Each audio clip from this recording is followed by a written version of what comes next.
Good afternoon students. 12th लेखांकन में इस समय हम लोग देख रहे हैं रोकड़ प्रवाह विवरण। तो रोकड़ प्रवाह विवरण के बारे में एक बार फिर मैं आपको डिटेल में बता रहा हूँ थोड़ा सा। रोकड़ प्रवाह विवरण एक ऐसा विवरण है जो रोकड़ का आगमन और रोकड़ का निगमन यानी व्यवसाय में रोकड़ कैसे आ रही है और कैसे जा रही है इसको बताता है। तो व्यवसाय में रोकड़ के आने और जाने के 3 ढंग होते हैं। पहला होता है व्यवसाय की संचालन क्रियाएं, यानी जो 1 वर्ष के अंदर आप व्यवसाय चलाते हो उसके दौरान आपको रोकड़ प्राप्त हुई है कि रोकड़ से हानि हुई है। तो एक क्वेश्चन जो हम लोग देख रहे हैं ये है एग्जाम्पल 11 पेज 745 पे दिया गया है। एग्जाम्पल 11 745 पेज पे दिया गया है। एक्स लिमिटेड का आर्थिक चिट्ठा दिया गया है। तो आपको क्वेश्चन में या तो शुद्ध लाभ निकला हुआ दिया रहेगा या 2 लाभ हानि खाते दिए रहेंगे कि जैसे 2017 में 80,000 का लाभ हुआ और 2018 में 1 लाख का हुआ, तो 20,000 का अंतर आपको लेना पड़ेगा। और थर्ड कैटेगरी इस सवाल में थोड़ा सा डिफरेंट दिया गया है कि जो पूंजी है वह पिछले साल यानी 2016 में 2,50,000 थी और अब बढ़कर 3,06,000 हो गई। तो पूंजी की वृद्धि यानी 2,50,000 से 3,06,000 के होने का मतलब ये है कि बीच का अंतर लाभ है।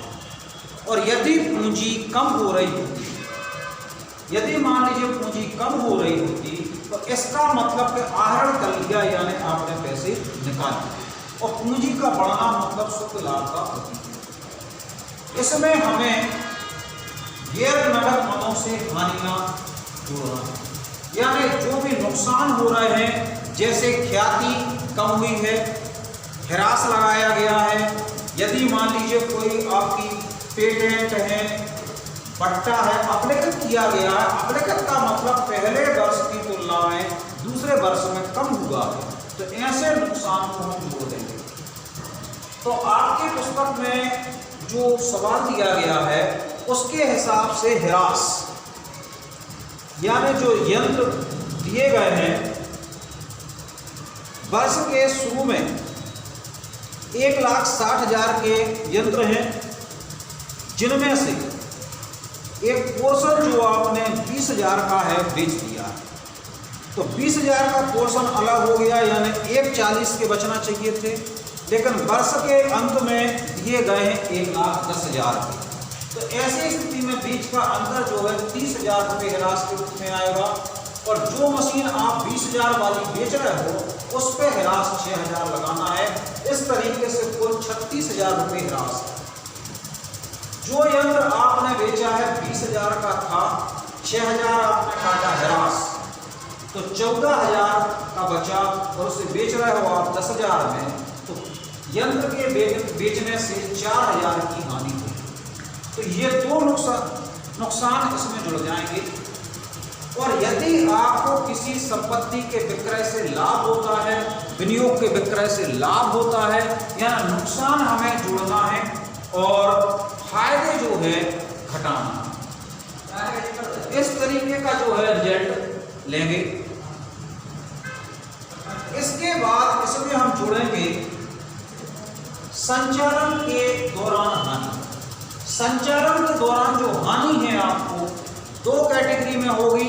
पहली होगी चालू संपत्ति में कमी। यदि चालू संपत्ति कम हो रही है, जैसे रह दिया वर्ष के प्रारंभ मतलब पिछले साल यानी 2016 में है 80,000 का और 17 में है 50,000 का, तो बीच का अंतर जो कमी है वह आ जाएगा। तो संचालन के दौरान आपको 2 प्रकार से नुकसान होंगे, संपत्तियों का मूल्य कम होना और दायित्व का मूल्य यदि बढ़ता है, यानी चालू दायित्व में वृद्धि होती है तो आपको नुकसान होगा। लेनदार 60,000 से 64,000 हो गए और देय बिल 20 से 24 हो गए, यानी 4,000 की लेनदार में वृद्धि और 4,000 की जो देय बिल में वृद्धि। इस तरीके से कुल 38,000 का जो नुकसान है वह जुड़ जाएगा 1,34,000। और यदि संचालन के दौरान हानि हो रही, सॉरी लाभ हो रहा है, तो संचालन के दौरान जो लाभ होगा वह घट जाएगा। लाभ आपको दो कैटेगरी में होगा। यदि चालू संपत्तियों के मूल्य बढ़े, यानी देनदार जो है 40 से 60,000 20,000 बढ़ गए, फायदा हुआ।